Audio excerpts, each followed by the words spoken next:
Bom, eu quero tratar agora sobre outro assunto com o Ronilson, né? Mais cedo até noticiei, mas já foi no finalzinho do All News para você que estava acompanhando pelo YouTube. Mas, para quem não viu a notícia, vamos tratar sobre ela, né? Porque na semana passada foi muito abordada a situação do Silvinei Vasque, que é ex-diretor-geral da Polícia Rodoviária Federal, tentou fugir para a América Central via Paraguai, né? Do lado do Paraguai ele ia tentar se deslocar até a América Central, porém ele foi preso. E a tornozeleira do Silvinei Vasque foi encontrada numa rodoviária do Paraguai. O equipamento foi encontrado na madrugada de hoje por um funcionário de uma empresa de ônibus. Esse funcionário chamou a polícia e a informação foi confirmada aqui para o UOL, por autoridades brasileiras. A tornozeleira estava pendurada na mangueira do banheiro de uma empresa de ônibus dentro do terminal, segundo a polícia.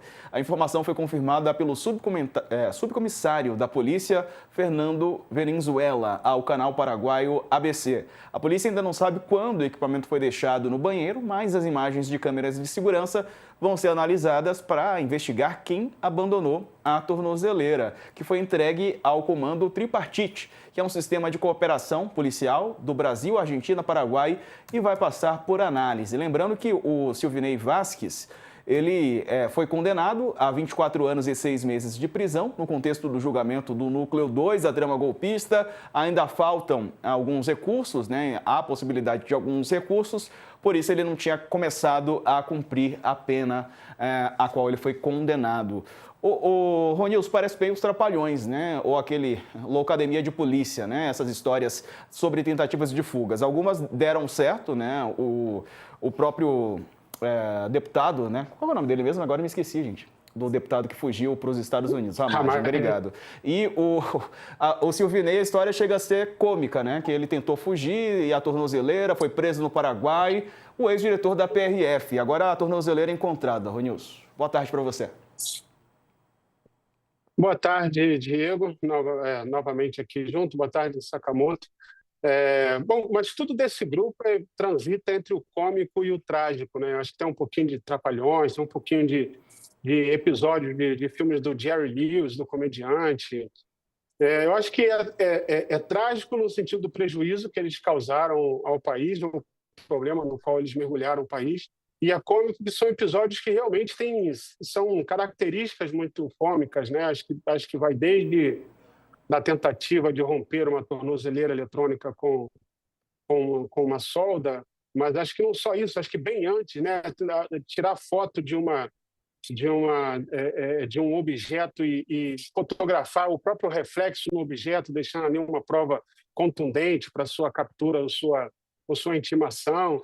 Quer dizer, tudo é tentar pegar vender um relógio de volta para fazer de conta que não adquiriu um relógio, que adquiriu. Tudo é meio cômico, assim, ao mesmo tempo trágico e cômico para esse grupo. E eu acho que o Silvinei segue a regra, né? Tanto a tentativa, acho que esse modus operandi, né? A tentativa de fuga é reiterante, se reitera o tempo todo.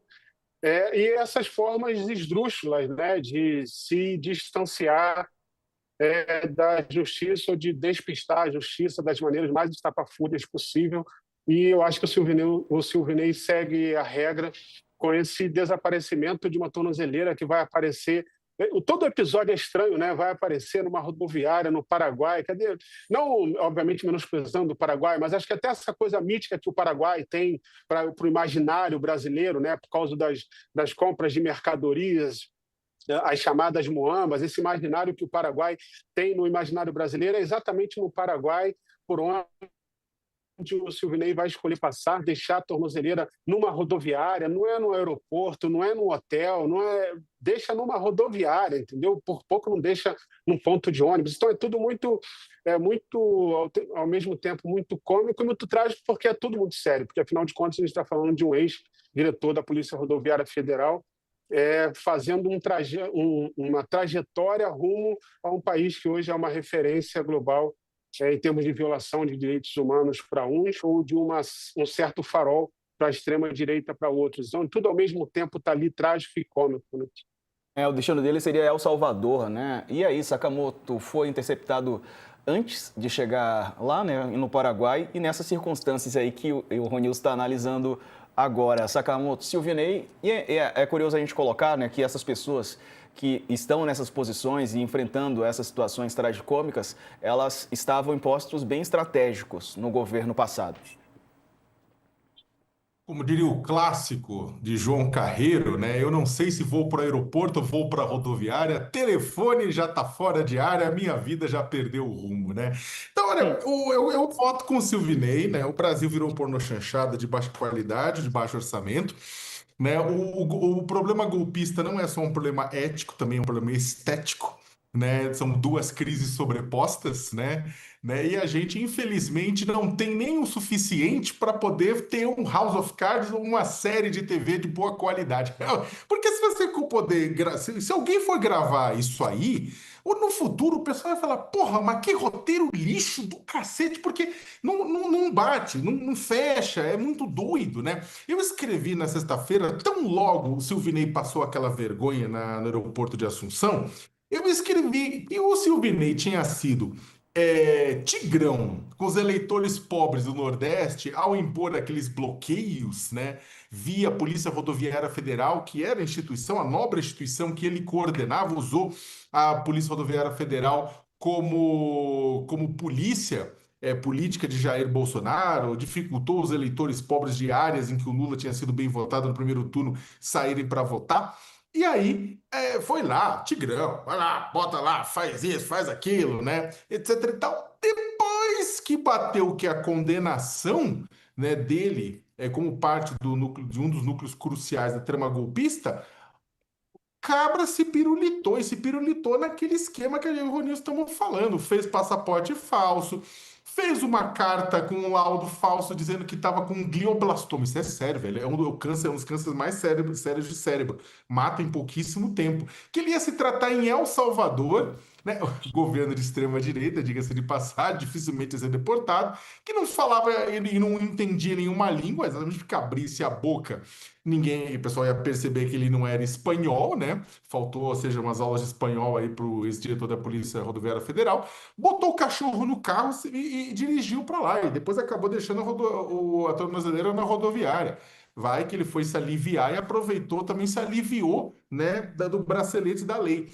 Toda essa história, ela é muito tosca, e toda essa história como 1 milhão de pessoas, eu mesmo falei num texto já, que estão comentando desde o começo, isso mostra que a fuga ela é central na política bolsonarista, né? O pessoal tem e vende aquela imagem de herói, de vai, que bate, arrebenta, é um dualismo muito louco, né? Cadê o Christian Dunker nessa hora para nos ajudar? Porque, de um lado, você tem a figura que bate, que arrebenta, que destrói, o mito, o herói, aquela coisa, e do outro lado, você tem o sujeito que se pirulita, que derrete tornozeleira, que foge para Miami, que foge para El Salvador. Você tem um rosário de bolsonarista que também se pirulitou para Argentina, para Buenos Aires, né?